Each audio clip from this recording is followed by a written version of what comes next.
আসসালামু আলাইকুম everyone, welcome back to my channel. আজকে আমি দেখাবো রাজকীয় স্বাদে দুধের পায়েস ঝটপট কীভাবে তৈরি করা যায়। আপনাদের কাছে একটা রিকোয়েস্ট, ভিডিওটি শুরু করার আগে আমার চ্যানেলটিতে যারা নতুন তারা প্লিজ আমার চ্যানেলটি সাবস্ক্রাইব করে পাশে থাকা বেল আইকনটিতে ক্লিক করে রাখবেন, যাতে নতুন নতুন ভিডিওগুলো আসার সাথে সাথে নোটিফিকেশনটি পেয়ে যাবেন। এখন এই রেসিপিটি শুরু করা যাক। আমি একটি পাতিলে 3 কেজির উপরে দুধ নিয়েছি। এই দুধটুকু আমি এখন ভালো করে রান্না করে নেব।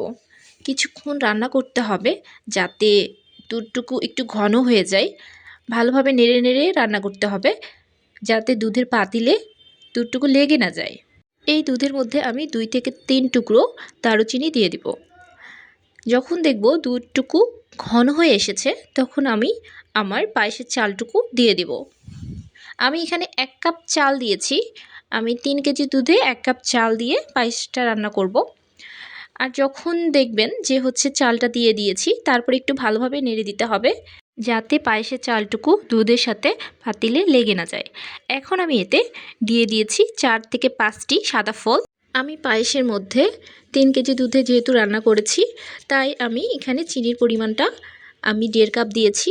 আপনারা আপনাদের স্বাদ অনুযায়ী মিষ্টিটা দিয়ে দিবেন। দুধটুকু অনেক ঘন ছিল, এই কারণে বারে বারে মাখনে পরিণত হচ্ছে। পায়েসের চালটুকু প্রায় সিদ্ধ হয়ে এসেছে। এভাবে আমি 10 মিনিটের মতো রান্না করে নেব। অতঃপর রেডি আমার রাজকীয় স্বাদে দুধের পায়েস। এইভাবে সবাইকে বানিয়ে খাওয়ালে অনেক প্রশংসা করবে, আর এটি খেতে অনেক লোভনীয়, অনেক মজাদার। সবাই ভালো থাকবেন, সুস্থ থাকবেন। আল্লাহ হাফেজ।